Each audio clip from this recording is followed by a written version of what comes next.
ایک سردار تھے کسی قبیلے کے، وہ حضور کی بارگاہ میں کلمہ پڑھنے آئے۔ امام رازی نے لکھا ہے، کہتے میرے اندر 4 غلطیاں تھیں۔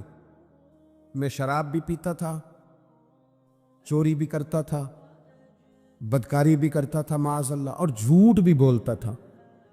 حضور کی بارگاہ میں آیا، عرض کی یا رسول اللہ بچپن سے لے کر یہ بیماریاں لگ گئیں، بڑی کوشش کی، ابا نے بڑا مارا، لوگوں نے بڑا کہا، چھوٹی نہیں، اور میں چھوڑ سکتا بھی نہیں۔ ان کا خیال تھا نا جس طرح ہمارا خیال ہوتا ہے فلانی چیز نہیں چھوڑ سکتے، میں چھوڑ سکتا بھی نہیں۔ حضور ایک چھوڑ سکتا ہوں، ایک چھڑوا لیں آپ اور کلمہ پڑھا دیں۔ حضور نے فرمایا بالکل ٹھیک ہے، تو ایک چھوڑ دے۔ یا رسول اللہ کون سی؟ فرمایا جھوٹ نہیں بولنا۔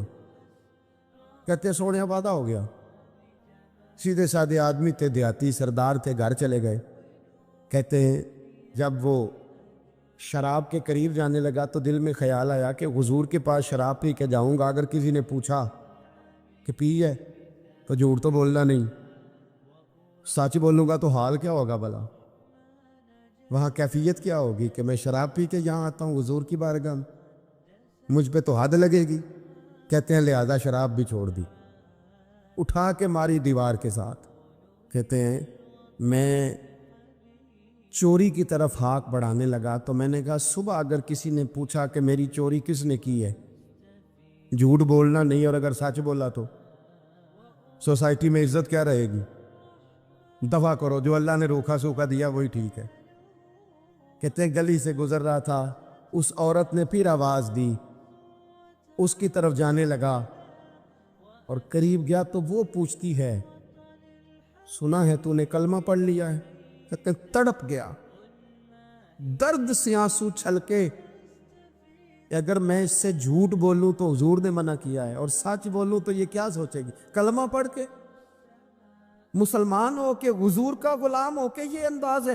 کہتے وہاں سے بھی آ گیا، آ کے نا پیچھے ہو کے بیٹھ گیا، پیچھے حضور تقریر کر رہے تھے، پیچھے ہو کے بیٹھ گیا، غور سے حضور کا چہرہ دیکھ رہا ہوں۔ حضور کی خدمت میں گیا سلام لینے تو محبوب نے مسکرا کے دیکھا تو میں نے کہا سونیا قربان جاؤں، میرا ایک جھوٹ چھڑوایا ہے، میری ہر شے چھوٹ گئی ہے، ختم ہو گیا سارا کچھ ہی، یہ مہربانی ہو جائے گی انشاءاللہ۔ کوشش کریں کہ ہم نے زندگی میں جھوٹ نہیں بولنا، آپ سچ بولیں، تکلیف نہ دیں، کبھی کسی شخص کا مذاق نہ اڑائیں، کبھی کسی کا کوئی عیب نہ گنوائیں، کبھی کسی کو اس کے خاندان کی وجہ سے تانا نہ دیں، کبھی کسی شخص کو اس کے رنگ کی وجہ سے تکلیف نہ دیں، کبھی کسی کی زبان کی لکنت کی وجہ سے اسے پریشان نہ کریں، کبھی کسی شخص کے قبیلے کے باعث اسے عار نہ دلائیں، کبھی تکلیف نہ دیں۔ ایک صحابی نے جب حضرت بلال حبشی سے کہا تھا نا وہ حبشن کے بیٹے، تو نبی کریم نے فرمایا تمہارے اندر سے ابھی جاہلیت کی باتیں نہیں گئی، حبشن کا بیٹا کہتے ہو؟ کوئی عربی، کوئی اجمی، کوئی گورا، کوئی کالا، کسی کو کوئی فضیلت نہیں الا بالتقوی، ان اکرمکم عند اللہ اتقاکم، اللہ کے نزدیک اس کی عزت ہے جو زیادہ پرہیزگار ہے۔ بھائیو ذہنی طور پر لوگوں کو ٹارچر کرنا چھوڑ دیں، تکلیف دینی چھوڑ دیں، آزمائش میں ڈالنا چھوڑ دیں، پریشان کرنا چھوڑ دیں۔ ہم اس طرح کا رویہ کرتے ہیں بعض اوقات کہ جو انتہائی خوفناک ہوتا ہے، کربناک ہوتا ہے، دردناک ہوتا ہے۔ لوگ اپنی زبان سے کچھ کہہ تو نہیں پاتے، کمزور ہوتے ہیں، لیکن اللہ کے حضور جا کے روتے ہیں۔ اس وقت سے ڈریے جب کوئی ہماری شکایت رب کی بارگاہ میں لگائے، جب کوئی کچھ بگاڑ تو نہ سکے پر اللہ رسول کے حضور جا کے کہے کہ اس نے بڑا ستایا ہے، تکلیف دی ہے۔ لیکن ہمارے ہاں تکلیف دینے والے ایک منٹ کا بھی وقفہ کرنے کو تیار نہیں ہوتے۔ اللہ کے پیارے رسول صلی اللہ تعالیٰ علیہ وسلم نے 3 لوگوں کے بارے میں ارشاد فرمایا یہ جنت میں نہیں جائیں گے۔ نسائی شریف میں یہ حدیث موجود ہے۔ یا رسول اللہ صلی اللہ تعالیٰ علیہ وسلم کون کون لوگ؟ ایک فرمایا جو شراب کا عادی ہو، دوسرا فرمایا جو والدین کا نافرمان ہو، پھر تیسرا حضور فرماتے ہیں جو احسان جتلانے والا ہو۔ جنت میں نہیں جائے گی۔ نیکی کی ہے اب تو بھول جا، اور نیکی کی ہے تو اسے محض اپنے رب کی رضا کے حصول کا ذریعہ سمجھ، تو احسان جتلا رہا ہے۔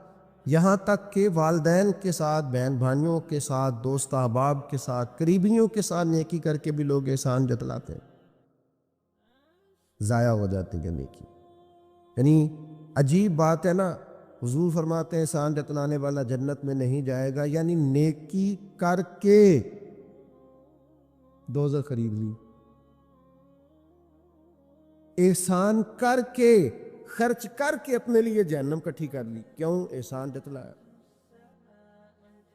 اس نے بتلایا ہے۔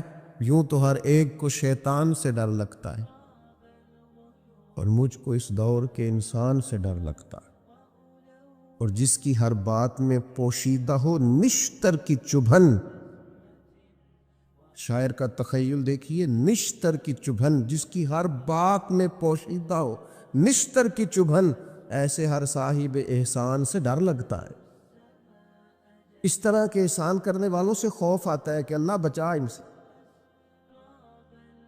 کچھ لوگ اذیت دیتے ہیں، تکلیف دیتے ہیں، آزمائش میں ڈال دیتے ہیں۔ کسی کے گھر مہمان چلے گئے، آپ کو چند لمحوں کے لیے جانا ہے، تو آپ وہاں جا کر ایک بڑے زبردست قسم کے انجینئر کیوں بن گئے ہیں؟ یہ دیوار پہ کیا کام کرایا ہے، یہ کس سے کرایا ہے، یہ اگر آپ کو میں ایک بندہ بتاؤں، اگر فلاں سے آپ کام، بھئی آپ کو تو بطور مہمان بلایا گیا ہے، آپ کو کس نے کہا ہے کہ آپ انجینئر کے طور پہ دعوت دی ہے؟ آپ آئے ہیں، تشریف رکھیے، اور جتنی دیر آپ کو کہا جاتا ہے آپ بیٹھیے، اور پھر اس پر تبصرہ ہے، یہ فرنیچر کہاں سے لیا ہے، یہ قالین کہاں سے آیا ہے، اتنے سوال جواب۔ بعض دوست ایسے ہوتے ہیں جن سے کہنا پڑتا ہے کہ میرے بھائی آپ مہربانی کریں، ہم آپ کو نہ انجینئر سمجھتے ہیں، نہ اچھا ڈیزائنر سمجھتے ہیں، ہم نے تو آپ کو ملنے کے لیے بلایا تھا، آپ آئیے اور جائیے۔ اور اتنے زیادہ تو مطلب وقت ہی نہیں ہے انسان کے پاس کہ وہ جائے اور اتنے زیادہ تبصرے کرے اور جا کے کسی کو تکلیف دے۔ آپ کیوں تفتیش کرتے ہیں؟ کس نے اجازت دی آپ کو جاسوسی کریں؟ آپ تکلیف دے رہے ہیں سامنے والے کو۔ کیا کرتے ہیں، کیا کماتے ہیں، کہاں سے؟ میرا رب ہے جس نے سب کے پردے رکھے ہوئے۔ آپ کیوں ایسی حرکات کرتے ہیں جس کی بنیاد پر جناب کا ذریعہ آمدن کیا ہے؟ میرا ذریعہ آمدن یہ ہے کہ آپ دے جاتے ہیں تو میں کھا لیتا ہوں۔ آپ اپنا ذریعہ آمدن کی فکر کریں، آپ دوسروں پر کیوں اس قدر زیادہ بوجھ ڈالتے؟ اور پھر کھانا سامنے رکھا جاتا ہے، یہ میں نہیں کھاتا، تو آپ کو جو کھانا تھا گھر سے لے آتے، کیا یہ اچھا ہوتا؟ یہ میں ایک زمانہ ہو گیا جی میں نے یہ نہیں کبھی کھایا، تو کیا کھاتے ہیں آپ؟ مجھے سالوں بیت گئے ہیں سفر کرتے ہوئے، اور میرے ساتھ پوری جماعت نے سفر کیا، ہفتوں میں گھر سے باہر رہا ہوں، کوئی ایک شخص نہیں، ایسا تو نہیں کہ ساری چیزیں طبیعت کو پسند ہوتی، لیکن کوئی ایک شخص نہیں بتا سکتا کہ کبھی میں نے کہا ہو یہ مجھے پسند نہیں، میں نے نہیں کھانا، نہیں کھایا، یہ میری طبیعت نہیں۔ کیوں؟ میں ایک دفعہ اپنے حضرت صاحب کے ساتھ تھا، ایک جگہ پہ کھانا آیا، تو میں نے گھر والوں سے کہا نمک دیجئے گا ذرا، تو حضرت صاحب فرمانے لگے بیٹا آپ نے وہ حدیث نہیں پڑھی کہ حضور نے فرمایا کھانا پسند نہ ہو تو چھوڑ دو لیکن عیب نہ نکال؟ فرمایا کس موسم کے اندر انہوں نے کھانا پکایا ہے اور تم نے انہیں یہ کہہ دیا تمہیں نمک نہیں ڈالنا آتا؟ فرمایا ان کے گھر کا ذائقہ ہے، وہ کم کھاتے ہو، تم تھوڑا زیادہ کھاتے ہوگے نمک، بعض لوگ ذرا کم کھاتے ہیں، تم نے یہ کس طرح کی حرکت کی ہے؟ وہ بیچارے جا کے پہلے وہ ڈانٹے گا کہ تم نے نمک ہی نہیں صحیح ڈالا، وہ نمک مانگ رہے ہیں، کیا ضرورت تھی؟ تھوڑا سا۔ وہ حضرت سلمان فارسی رضی اللہ تعالیٰ عنہ کے گھر میں مہمان آ گئے، آپ نے کھانا رکھا تو وہ صاحب کہنے لگے کبھی پودینے کی چٹنی ہو جاتی نا، تو اب ان کے پاس پیسے نہیں تھے، ان کا لوٹا تھا ان کے پاس پیتل کا یا لوہے کا، لے جا کے گروی رکھا کسی کے ہاں، جو وضو کے لیے رکھا ہوا تھا جناب سلمان فارسی، پھر وہ لوٹا گروی رکھ کے پیسے لائے، اس کا پودینہ خریدا اور لا کے مہمان کو دیا، تو مہمان کہنے لگا جی اللہ کا شکر ہے ہم قناعت پسند ہیں، جو مل جائے کھا لیتے ہیں۔ یعنی ایک تو یہ کہ پہلے فرمائش کر دی، پھر اس کے بعد نیک بننے کا ڈھونگ بھی رچایا۔ ابھی کچھ لوگوں کا طریقہ ہوتا ہے وہ سارا کچھ کرنے کے بعد نا، یعنی 1.25 گھنٹے غیبتیں کرنے کے بعد کہنے چلو سانوں کی لگے، بھئی آپ 15 منٹ ہی رہ گئے تھے، 2 گھنٹے پورے ہونے لگے تھے، ساری تو کر لی آپ نے، اب پیچھے بچا کیا ہے؟ تو وہ کہنے لگے جی میں قناعت پسند ہوں، جو مل جائے کھا لیتا ہوں۔ تو حضرت سلمان فارسی ناراض ہوئے، جلال میں آ فرمانے لگے اگر تم قناعت پسند ہوتے تو میرا وضو کا لوٹا آج گروی نہ پڑا ہوتا۔ تم قناعت پسند ہو، اوپر سے جھوٹ بولتے ہو۔ لیکن تکلیف دینا، اذیت پہنچانا، ذہنی طور پر کسی کو ٹارچر کرنا، پرانی خواتین کبھی جاتی تھی نا رشتہ دیکھنے کے لیے بیٹے کا، تو ان سے کہا جاتا تھا کہ آپ کو وہاں رشتہ نہیں کرنا، تو کہتی تھی نہیں ہم نے نہیں کرنا۔ تو کہتے تھے بھئی آپ بتائیں کیا وجہ ہے؟ تو وہ کہتی تھی وجہ کوئی نہیں بتانی، اس لیے کہ میرے گھر میں بھی بیٹی نہ رہے، میں کوئی وجہ نہیں بیان کروں گی، میں کسی کی بیٹی کا عیب کیسے بیان کروں؟ لیکن میں نے اخبار میں اس بیٹی کا تذکرہ بھی پڑھا جو پچھلے 2.5 سالوں سے اس لیے مینٹل ہاسپٹل میں زیر علاج ہے کہ کوئی 50 سے زیادہ لوگ رشتہ دیکھنے آئے۔ کسی نے کہا ذرا چل کے دکھاؤ، تو کسی نے کہا ذرا بول کے دکھاؤ، تو کسی نے کہا کہ اگر قد 2 انچ بڑا ہوتا۔ اتنی تکلیف، اتنی اذیت، اور اس دین کے ماننے والے جو دین ہمیں سبق دیتا ہے کہ بیٹیاں اور بہنیں ہوتی برابر ہیں، وہاں یہ رویہ ہمارا۔ اور زیادہ تر ان لوگوں کا معاملہ جن کے پاس نیا نیا پیسہ آیا، نئی نئی دولت آئی، اب ان کو سمجھ نہیں آ رہی کہ وہ کیسے اپنے آپ کو زمین سے اٹھا کے آسمان تک لے جائے۔ خدا کے بندو، اس طرح کی اذیت، اس طرح کی تکلیف، اس طرح کا لہجہ جس سے سامنے والا نفسیاتی بوجھ کے نیچے دب جائے، یہ بندہ مومن کی شان نہیں ہے۔ کبھی بھی ایسا نہ کرے، اجلی اجلی سونی سونی صاف ستھری بات کرے۔ مومن کی شان یہ ہے کہ سب کچھ ہو سکتا ہے، پر مومن جھوٹا نہیں ہوا کرتا، وہ بددیانت نہیں ہوتا، وہ کسی کو تکلیف نہیں دیتا، اذیت نہ دے، پریشان نہ کرے۔ گھنٹوں بیل بجا رہا ہے گلی سے گزرنے والا آدمی، لیکن صاحب گاڑی لگا کے چلے گئے، انہیں پتہ ہے دوسری گاڑی نہیں گزرے گی، لیکن وہ اذیت دے رہے ہیں۔ ایک چور اوپر سے سینہ زور، اگر وہ باہر نکلے ہیں کہ آپ کو جانا ہے اور سامنے گاڑی لگی ہوئی تو وہ نکل کے کہتے ہیں کوئی آگ بجھانی ہے آپ نے، جا کے فائر برگیڈ کی گاڑی میں بیٹھے، نہیں جناب آگ نہیں بجھانی، لہذا آپ آرام کریں، لگی رہنے دے گاڑی۔ پتہ ہے آپ کو نبی پاک علیہ السلام نے رستے بند کرنے سے منع فرمایا، رستوں کے نشان مٹانے والوں پر لعنت فرمائی۔ جہاں جہاں لکھا ہوتا ہے نا لاہور اتنے کلومیٹر دور ہے، وہاں اشتہار لگا جاتے ہیں لوگ۔ آپ کو پتہ ہے یہاں اشتہار لگانا منع ہے، رستوں کے نشان مٹانے والے کو ملعون کا ہے حضور۔ تکلیف دے رہے اللہ کے بندوں کو، آزمائش میں ڈال رکھا ہے۔ نبی کریم علیہ السلام کے پیارے غلام اور امت کے لیڈر سیدنا عمر فاروق رضی اللہ تعالی مکہ مکرمہ تشریف لے گئے، تو پتہ چلا ایک سردار نے روڑے رکھ کے اپنی گلی میں کچھ جگہ اونچی کر لی ہے، لوگوں کو گزرنے میں تکلیف ہوتی ہے، یہ حضرت عمر ہے۔ انہوں نے یہ نہیں کہا کہ مجھے عالمی مسئلہ بتاؤ، گلی محلے کا کیس میں سنوں، جاؤ بلدیہ والوں سے بات کرو، یہ نہیں فرمایا کہ جناب ایک سردار نے گلی میں پتھر رکھ لیے ہیں اپنی کسی سہولت کے لیے، لوگوں کو تکلیف ہوتی۔ جناب عمر درہ لے کے گئے، سردار کے دروازے پہ دستک دی، مکہ مکرمہ میں تھے حضرت عمر، وہ باہر آئے، فرمایا روڑے تم نے رکھے ہیں؟ جناب میں نے رکھے ہیں۔ فرمایا اٹھانے بھی تمہیں پڑیں گے، نکلو باہر، تم نے اللہ کے بندوں کا رستہ کیوں روک دیا، اٹھاؤ انہیں لے کے چلو۔ یہاں تو عجیب حالت ہو گئی ہے، آپ کسی کو کہہ کے دیکھیں، اس نے ایک موٹر سائیکل گزارنی ہوتی ہے صرف، لیکن سارے آنے جانے والوں کا رستہ اس نے تھڑی بنا کے روک دیا، اسے کیا لگے؟ اذیت نہ دے، تکلیف میں مبتلا نہ کرے، اللہ کے بندوں کے لیے آسانی کرے، کوشش کرے ہمیشہ کہ اگر ہم کسی شخص کے ساتھ آسانی کر سکتے ہیں، سہولت دے سکتے ہیں تو اسے سہولت دیں۔ لیکن وہ ایسا عجیب معاملہ ہو گیا ہے آج کل کہ آپ کسی کو کسی ایسی معاملے میں سمجھانے کی کوشش کرتے ہیں تو وہ الٹا اس پر دلائل دیتا ہے، اور میں نے دیکھا ہے ذہنی تناؤ بڑھ رہا ہے، تفکرات میں انتشار ہے، لوگ پریشان ہیں۔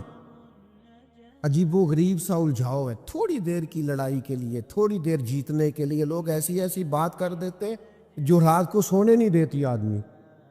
دیکھو حضور علیہ السلام نے فرمایا پہلوان تو وہ ہے جو غصے کے وقت اپنے آپ کو کنٹرول کرے، اپنے آپ کو کنٹرول کر لے، غصہ چڑھا ہوا تو پہلوان ہے۔ کیوں ایسی باتیں اپنی زبان سے نکالتے ہیں جو دوسروں کے لیے تکلیف کا باعث ہے، جو اذیت ناک ہو جاتی ہیں، جن کو انسان پھر برداشت کرنے کی طاقت نہیں رکھتا۔ سیدہ عائشہ صدیقہ رضی اللہ تعالیٰ عنہ ارشاد فرماتی ہیں حضور کو جب بھی دو باتوں میں اختیار دیا جاتا اللہ کے رسول آسان بات کو اختیار فرمایا کر۔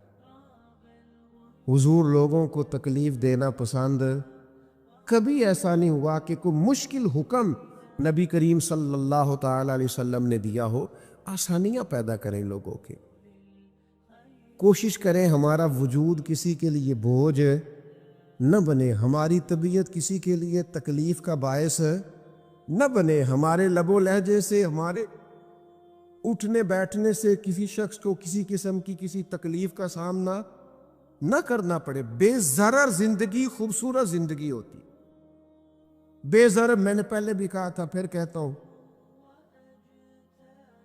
کچھ داماد صاحب ایسے ہوتے ہیں کہ جو آ جائے نا گھر میں تو سسرال والوں کو مصیبت بنی ہوتی، اور کہتے ہیں چودھری صاحب آ گئے، بڑی تکلیف کا باعث ہوتا ہے وہ، اور وہ سارا کھانا پینا بھی کھاتا ہے، آرام بھی کرتا ہے، اور جاتی دفعہ اپنی بیوی سے کہتا ہے تیرے پیکے میری عزت نہیں کر رہے،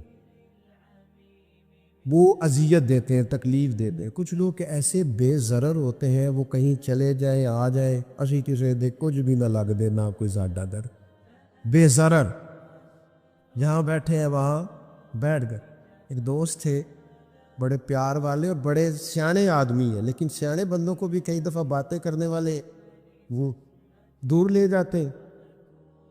تو ان کی سسٹر ان لا کی شادی تھی، 3 کاریں تھیں، باقی 3 بہنوئی بٹھا دیے انہوں نے اپنے داماد، اس کو کہا ٹیوٹے میں بیٹھ جو، یہ ٹیوٹے میں بیٹھے ہی تھے تو ایک صاحب نے کیا لو جی تے جو آئی پائی بھی ٹیوٹے جی میں، وہ چھلانگ لگا کے نیچے آ گیا، اپنی بیوی کو لیا، کہنے لگا اسی جانا ہی نہیں، ساڈی عزت ہی نہیں کرو گے۔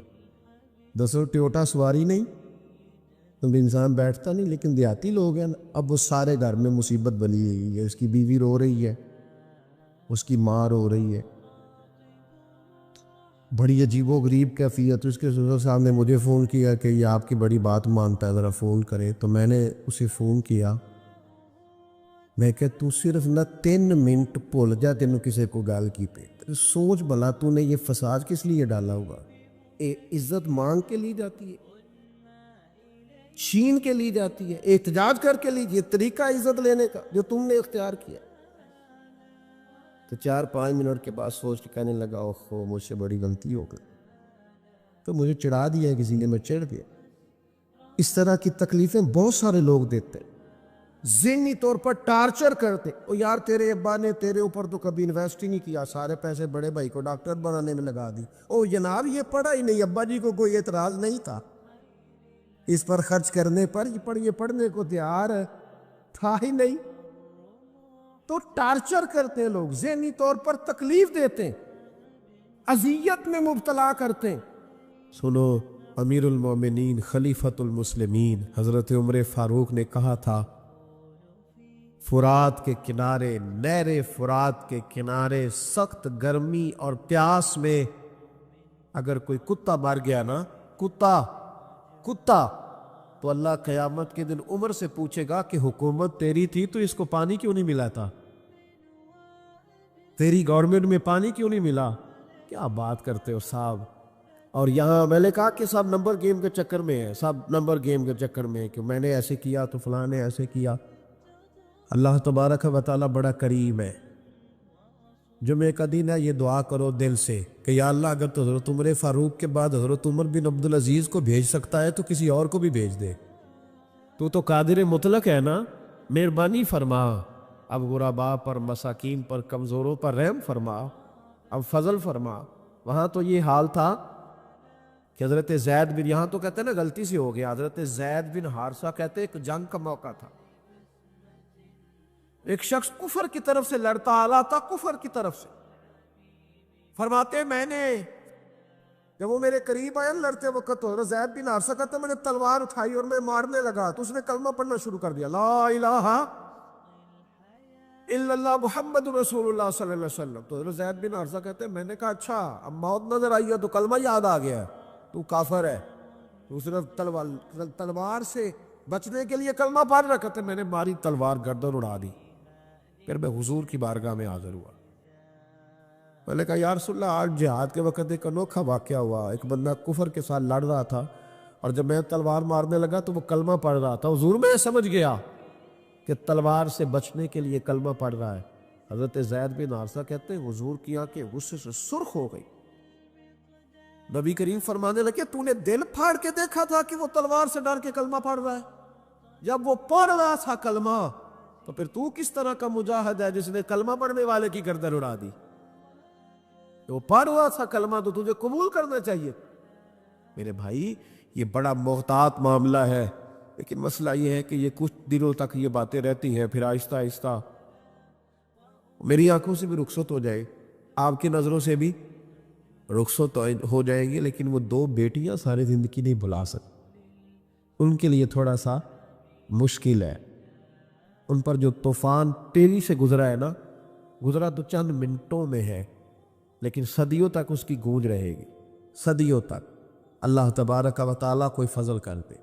اب تو ہم دعاؤں والی جگہ پہ آ گئے ہیں، چونکہ میری قوم تو انویسٹر ہے نا ان سب کی. میری قوم انویسٹر ہے، وہ انویسٹ کرتی ہے ان لوگوں پہ، ان کو لاتی ہے، بناتی ہے، خرچے کرتی ہے، پوسٹر چھاپتی ہے. شرم نہیں آتا، حیا نہیں آتا، ایسے لوگوں کو لاتی ہے. اب پھر کیا مطلب بات کی جائے. اور میں نے اس وقت بھی کہا تھا، میں پھر کہتا ہوں اور ببانگ دہل کہتا ہوں کہ نمبر پلیٹیں بدلنے سے گاڑیاں ٹھیک نہیں ہوتی. نمبر پلیٹیں بدلنے سے گاڑیاں ٹھیک نہیں ہوتی. گاڑی کا انجن بدلنے سے پھر ہی اس کا دھواں ختم ہوتا ہے. نمبر پلیٹ بدل کے چہرے وہی، باتیں وہی، کام وہی، یہ کس طرح صحیح ہو سکتا ہے؟ یہ تو نظام اس وقت ٹھیک ہو جائے جب اندر سے بولیے انجن بدلے جائیں، تب یہ معاملات صحیح ہوں گے. بس دعا کرو جمعے والے دن اللہ اپنی خاص رحمت فرمائے. بہرحال عام کام برسر مطلب حضرت ابو بردہ رضی اللہ تعالیٰ عنہ حاضر خدمت ہوئے. عرض کیا یا رسول اللہ صلی اللہ تعالیٰ علیہ وسلم، حضور کوئی کام بتائے مجھے، میں کروں تو میری دنیا بھی بن جائے آخرت بھی بن جائے. کوئی کام بتائے، کوئی حکم. آپ فرماتے میری جیب میں پیسے بھی تھے. حضور کہتے تو میں کنواں بھی کھدوا دیتا. سرکار فرماتے تو میں کسی مسجد کی جگہ میں وسعت بھی کر دیتا. کوئی حکم بتائے تو کہتے حضور نے عجیب حکم بتایا. فرمایا اعزل اذا عن طریق المسلمین. فرمایا ابو بردہ اگر تو نے نفع والا کام کرنا ہے نا جس سے تیری دنیا بھی بنے اور آخرت بھی بنے، تو فرمایا جب تو رستے میں چل رہا ہو نا تو جو چیزیں کسی کو تکلیف دینے والی ہو وہ رستے سے اٹھاتا جایا کر. وہ چیزیں رستے سے مشکل کام ہے، خاصا مشکل ہے نا جی. رستے سے چیزیں اٹھاتے جایا کر. یہ وہ کام ہے جس سے تیری دنیا بھی بنے گی اور تیری آخرت بھی بنے. تجھے نفع ملے گا. تکلیف دینے والی چیزیں رستے سے اٹھا. حضرت خواجہ نظام الدین محبوب الہی رحمۃ اللہ علیہ کا ایک مرید آیا، کہنے لگا حضور لوگ بڑا تنگ کرتے، اب میں بھی تنگ ہی کروں گا. ہمارا دعویٰ ہے نا کہ میں اچھے کے ساتھ اچھا ہوں اور برے کے ساتھ. یہ کوئی کمال کی بات ہے. برے کے ساتھ تو سارے ہی برے ہوتے ہیں، اچھے کے ساتھ تو سارے ہی. کمال تو یہ ہے کہ میں اچھے کے ساتھ بھی اچھا ہوں اور برے کے ساتھ بھی اچھا ہوں. یہ کمال ہے. یہ کاہے کا کمال ہے کہ جس طرح کا وہ اس طرح کا؟ یہ کوئی کمال نہیں. میرے بھائی حضرت جناب خواجہ صاحب رحمۃ اللہ علیہ سے حضرت محبوب الہی سے وہ مرید کہنے لگا حضور آپ ہمیشہ درگزر کی باتیں سناتے ہیں، لوگ تنگ کرتے ہیں. اب میں نے فیصلہ کر لیا ہے کہ جو میرے رستے میں کانٹے بچھائے گا میں بھی اس کے رستے میں کانٹے بچھاؤں گا. تو آپ فرمانے لگے بیٹا نہیں، کوئی کانٹے بچھائے تو کانٹے اٹھا لیا کر. اس نے کہا حضور نہیں میں نے بھی کانٹے بچھانے ہیں. تو آپ فرمانے لگے آدھی سڑک پہ تو نے بچھا دیے، آدھی پہ اس نے بچھا دیے، تو جتنے لوگ گزرے گے سب کے پیر زخمی ہو جائیں گے، پھر تو سارا روڈ کانٹوں سے بھر جائے گا. کوئی اٹھانے والا بھی تو ہونا چاہیے نا، کوئی کانٹے چننے والا بھی ہونا چاہیے، کوئی ایسا شخص موجود ہو جو رستوں کے کانٹے اٹھائے۔ میرے بھائی، راہ کے ہم پر حقوق ہے، رستے کے ہم پر۔ نبی پاک صلی اللہ علیہ وسلم نے رستے میں بیٹھنے میں منع کیا، لیکن فرمایا اگر بیٹھنا ہے تو تمہیں 5 کام کرنے پڑیں گے۔ گرمیوں میں جس کا دل کرتا ہے نا کہ کھلی ہوا میں بیٹھوں، بیٹھ لے، پر 5 کام کرے، یہ بخاری ہے۔ جس کا دل کرتا ہے نا سردیوں میں گلی میں بیٹھوں، دھوپ لوں، تو پھر وہ کتنے کام کرے گا؟ بولیے یا رسول اللہ صلی اللہ تعالیٰ علیہ وسلم کیا کیا کرے تو رستے میں بیٹھنے کی اجازت ہے؟ تو نبی پاک صلی اللہ علیہ وسلم نے فرمایا رستے کا حق ادا کرو، 5 کام کرو۔ یا رسول اللہ کون کون سے؟ فرمایا اگر رستے میں بیٹھنا ہے تو نظریں نیچی کر کے بیٹھو، اس کو بھی، اس کو بھی، آنے والے کو بھی اور جانے والوں کو بھی دیکھنے کی تمہیں اجازت۔ رستے میں بیٹھنا ہے تو بھی نظریں نیچی کر کے بیٹھو۔ رسول کریم علیہ السلام نے فرمایا رستے میں بیٹھنا ہے تو دوسری شرط ہے، یہ شرطیں 5 لگائی نبی پاک نے، یہ بخاری ہے۔ فرمایا رستے میں بیٹھنا ہے تو دوسری شرط تمہارے لیے یہ ہے کہ جتنی چیزیں تکلیف دینے والی رستے میں پڑی ہوگی وہ بیٹھنے والے نے اٹھانی ہے۔ اس نے ایک نیا وہاں بیٹھ کے اذیت والا کام نہیں کرنا، بلکہ اس کی ذمہ داری ہے، چونکہ رستے میں وہ بیٹھا ہے، تکلیف دہ چیزیں اٹھائے گا۔ اور تیسری شرط نبی کریم علیہ السلام نے فرمایا تم پر ضروری ہے کہ تم نے سلام لینے والے کا جواب جلدی دینا ہے۔ رستے میں بیٹھ رہے تو سلام لینے والے کا جواب جلدی دینا ہے۔ اور چوتھی شرط یہ ہے کہ تم نے رستے میں بیٹھے بیٹھے نیکی کا حکم دینا ہے اور برائی سے منع کرنا ہے۔ یہ 5 کام کرنے ہیں، پھر تمہیں رستے میں بیٹھنے کی اجازت ہے، یہ رستے کا حق ہے، اس کو ادا کرو تو رستوں میں بیٹھو۔ لیکن اگر صرف غیبتیں کرنے بیٹھنا ہے، اگر معاذ اللہ صرف لوگوں کو دیکھیں، اور اپنے بزرگوں کو یہ کام کرتے دیکھا، ہمارے حاجی ابو داؤد محمد صادق صاحب رحمۃ اللہ علیہ نا گلی سے گزر رہے تھے، سنگی ان کے ساتھ تھے، تو کہتے ہیں کہ ایک بی بی بغیر پردے کے جا رہے تھے، نیکی کا حکم کرنا اور برائی سے، بچی کو بغیر پردے کے جا رہی، تو عائشہ فرمانے لگے پتر پردہ کر۔ بچی کسی امیر گھر کی تھی، کچھ پڑھی لکھی بھی تھی، غصہ کر گئی، پتر پردہ کر۔ اس طرح وہ کیا پتر پردہ کر، مسلمانہ دیے تھی پردہ کر دیا نے۔ وہ کہنی بابا جا اپنا کام کر۔ عائشہ فرمانے لگے پتر میں کام بھی لگا، میرا ہی کام بھی صبح شام، میں کام بھی لگا، اور بڈھے بارے میں اور کی کرنا ہے، میرا صبح شام کام یہ جڑا بندہ کام کرے انہوں چنگا دسنا، جڑا چنگا کرے وہ استقامت دی دعا کرنا، میں کام ہی لگا ہوا، میری ڈیوٹی یہی ہے۔ تو بچی مسکرا پڑی، کہنے لگی بابا دیا تو جواب ہے پر تیرے لفظوں میں مٹھاس بڑی ہے۔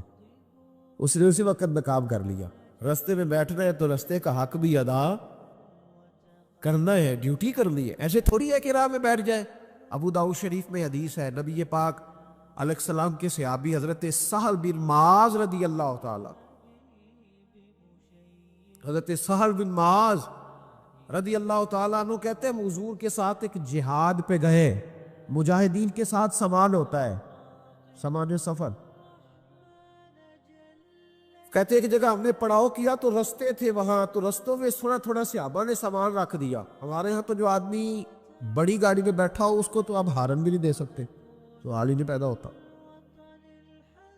اس لیے کہ وہ جس گاڑی میں بیٹھا ہے اس لیول کا اس کا روب ہے نا جناب، اس کو تو آپ ہارن بھی، اور اگر آپ نے دے لیا تو وہ شیشہ نیچے کرے گا، تو کہے گا تو جڑی آگ بجھاڑی تو لنگ جانا پہلا، چونکہ وہ اب اس کی مرضی ہے، چونکہ شہنشاہ وقت چڑھے ہوئے ہیں، اور پارکنگ کا مسئلہ اتنا خوفناک ہے کہ بڑے بڑے سیانے بندے گاڑی کے پیچھے گاڑی لگا دیں، آپ ڈھونڈتے پھریں، اللہ خیر کر، اس کو پتہ ہے کہ گزرنا ہے،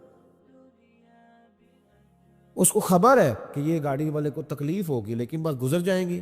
شریعت اسلامیہ کے اندر ان چیزوں کی اجازت نہیں، آپ کیسے رستہ روک سکتے ہیں کسی کا؟ یہ رفائی جگہ ہو گئی، ختم ہو گیا معاملہ۔ حضرت سہل بن معاذ رضی اللہ تعالیٰ عنہ فرمانے لگے، یہ ابو داؤد شریف ہے، فرماتے مجاہد تھے، جہاد کرنے گئے تھے تو تھوڑا تھوڑا ہمارے ساتھ سامان تھا، رستوں میں رکھ دیا، اس علاقے کے کچھ لوگوں نے آ کے عرض کی یا رسول اللہ صلی اللہ علیہ وسلم ہمارے رستے تھے، ہم نے گزرنا تھا اور مجاہدوں نے پڑاؤ کیا تو سامان رکھ لیا ہے۔ نبی کریم علیہ السلام نے ایک شخص کی ڈیوٹی لگائی، ابو داؤد شریف پڑھ رہا ہو، اس کو یاد رکھنا، حضور نے ڈیوٹی لگائی، فرمایا جاؤ جا کے اعلان کر دو کہ جس شخص نے کسی کا رستہ روکا ہے اس کا کوئی جہاد نہیں، اس مجاہد کا کوئی جہاد، اس کو کوئی ثواب نہیں جہاد، رستہ روک کے کھڑا ہے لوگوں کا، اذیت دے رہا ہے، یہ کون سا جہاد کرے؟ کوئی اس کا تعلق نہیں اس بات سے، اسے کوئی اجر نہیں ملے گا، رستے میں کھڑے ہو کے چلے جانا، شادیوں پہ بیاہوں پہ جہاں مرضی ٹینٹ لگا لینا۔ اور اللہ تعالیٰ خیر فرمائے، رات کے وقت بڑا لمبا ایک رستہ ہم نے طے کیا، اور جب ہم وہ رستہ طے کر کے ایک جگہ پہ پہنچے تو بجری کا ڈھیر تھا، کیا کر سکتے ہو، کدھر گاڑی جائے؟ اور بعض اوقات آپ ایسی جگہ پہ الجھ جاتے ہیں جہاں سے گاڑی بیک بھی نہیں جا سکتی، لیکن وہ جس نے گرائی ہے وہ مالک ہے گلی کا، وہ کہتا ہے 4.5 فٹ میں نے جگہ چھوڑی ہوئی ہے، کسی کی جرت ہے جو مجھے کہہ سکے؟ بھئی یہ شارع عام ہے، اب تیری ملکیت، خدا کا خوف کر، تھوڑا سا خیال کر۔ موٹر سائیکل کھڑی کرنے والا اس احتیاط سے موٹر سائیکل نہیں کھڑی کرتا کہ کوئی اگر گزرنا چاہے گا تو اس کے لیے آسانی ہو۔ ہم سمجھتے ہیں دین تو نماز پڑھنے کا نام ہے، دین تو کالا بکرا ہر جمعرات کو ذبح کرنے کا نام، دین تو اچھی اچھی تقریریں کرنے کا 1.5 گھنٹہ جو ہے وہ محفل سجانے کا نام دین ہے؟ یہ کون معاملہ ہے؟ جدھر دل کیا جو مرضی کرے، اور آپ کہہ نہیں سکتے، سوال نہیں پیدا ہوتا۔